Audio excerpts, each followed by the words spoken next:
So I'm done with the left. I won't say I was a red diaper baby, but I was raised in this beautiful town, Berkeley, California, a very green and professorial place. And I literally was handed our whole family had copies of the communist Mao's Little Red Book, and we wore little hats, green hats with red stars on them. So, in that sense, there was real communism in Berkeley and real communism growing up. And, my mother went to Nicaragua. I went to Nicaragua to check it out. Uh, there's been fuckery by all administrations. Reagan was completely wrong on Nicaragua. It was a tiny little country trying to get its shit together. They weren't really communist, but Mao was a communist, and I was taught that communism growing up was like a great thing. So, so there's that. But my whole life I've appealed to peace, and my appeals for peace to the current left uh, are met with anger and fight and bloody someone in the face and punch someone in the face. And I'm like, wait, I was brought up that the left is forgiving and good, and that's why we have the right to dictate social policy, aka communism, to everybody. Because deep down, once you get the old white men out the way, all will be good. Because people are inherently good. Well, I'm just sitting here in this beautiful park in Berkeley watching a crow chase away a small, like sparrowhawk, like a hawk, but not big enough to take on a crow. And I see them chase off the red-tailed hawks that come down from the hills. Big, beautiful bird. Big birds that could crush a crow. But the crows are social. They yammer a lot. They hop up on the top of the redwoods. They call the alarm. They chase the red-tailed hawk out of here. They're like, hey, no, you can't be hunting all the small stuff. That's our food, man. Get the fuck out of here. This is how nature is, and this is how people are. And as a child of the left, every fiber in my being screams out that this cannot be true.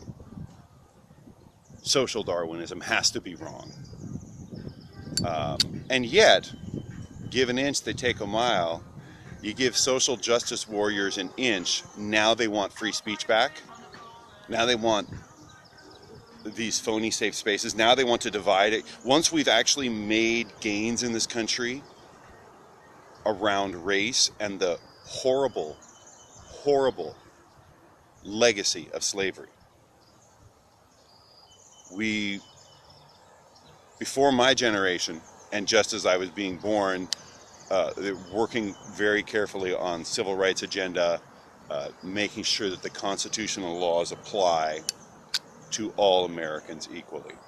Fantastic. But now that gains have been won there, large corporate, permanent political deep state elements have arisen that don't want to go away. They're like, wait, we're making money telling everybody click and send $3 to fight for social justice every time we bring up race, every time we bring up social injustice, every time we bring up the new letter that we've had to add on to LGBTQMIAZQX. And if you don't remember X, you're a sexophobe, or, insert whatever it is. You're transphobic.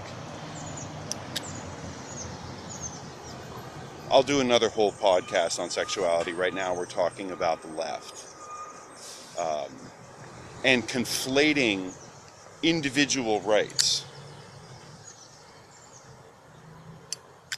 with class rights. And if you're from one of these weird classes, you get to join the left. The one class we won't excuse is old white men. Young white guys are allowed to entrance if they accept all white guys dream of white superiority. There is such a thing as white privilege in this country, and it is horrible, and it's denying everybody who's not white all the access to the constitutional powers and laws that have been built up over the years, but none of and the actual equality in the marketplace, how sued your ass would be if you actually practice racial discrimination in hiring. That's all to the good. We're a nation of laws, and we're a nation based on immigrants, and we're a nation based on equality under the Constitution, which very carefully says what you can and can't do. And anybody who believes in the Constitution is basically welcome to stay. Anyway, I will say that uttering these things would get me immediately vilified on my Facebook account if I cared to say shit like this there. And that wasn't the left that I grew up with. And now I see that the left I grew up with has been taken over, just like the right wing occasionally gets taken over, by really weird people who are permanent politicians. Click and send in $3 or whatever it is. Click here to stop racism. Well, of course you're an asshole for not, right? Why divide everybody and say that everybody who believes in limited federal government, the Constitution, Second Amendment rights, why say that all those people are dummy fuckers? If you look at history, it's always different people calling each other dummy fuckers, and I'm just calling them out and saying, I was told not to look at the alt-right because it's a bunch of racist, fear-mongering, Islamophobic, transphobic, etc., etc., etc., etc. And they actually came to my town, burned down my alma mater, $100,000 worth of damage, beating people about the face, pepper spraying people, in the name of free speech. When I call people out, some people were like, oh, that was Antifa. Other people were like, no, I know guys in Antifa. These are our soldiers fighting for us. I literally have friends who were agreeing with Antifa and other people who were kind of saying, get out of our conversation. I think you're a Trump supporter. Get the fuck out of here, right? I'm actually now a Trump supporter. I didn't vote for him. But I am seeing that what they're really saying is don't go there because you might see something that connects you. You might have someone tell you that just like you can have black pride, Jewish pride, Chinese pride, you can have white pride. It doesn't say I want to go hurt these people over here. When I first saw this, I was just happy to be a human being, and I first saw it in my junior high when Roots came out, and all black guys would run around going, Roots, Roots, Roots, Roots, Roots, and if they caught a white guy alone, they beat the fuck out of him. That was often me. I didn't let that affect me racially then. After about 3 years of it, I began to wonder.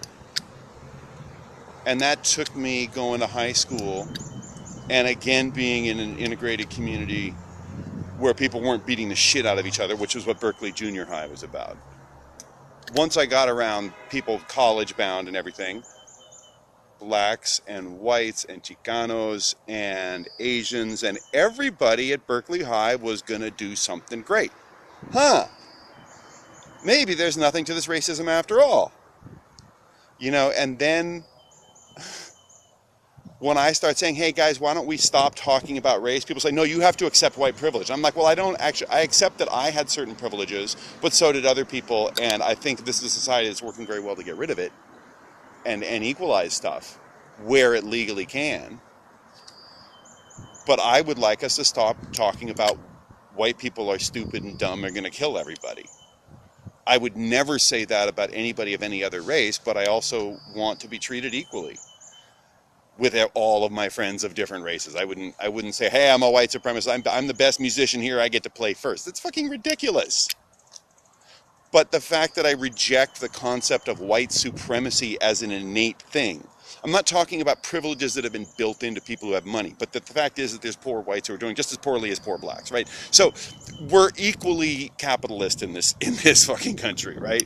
But that's the way it is. And telling me that I have to identify racially with this, that, or the other to be on the right side of a cause, I'm out of the left.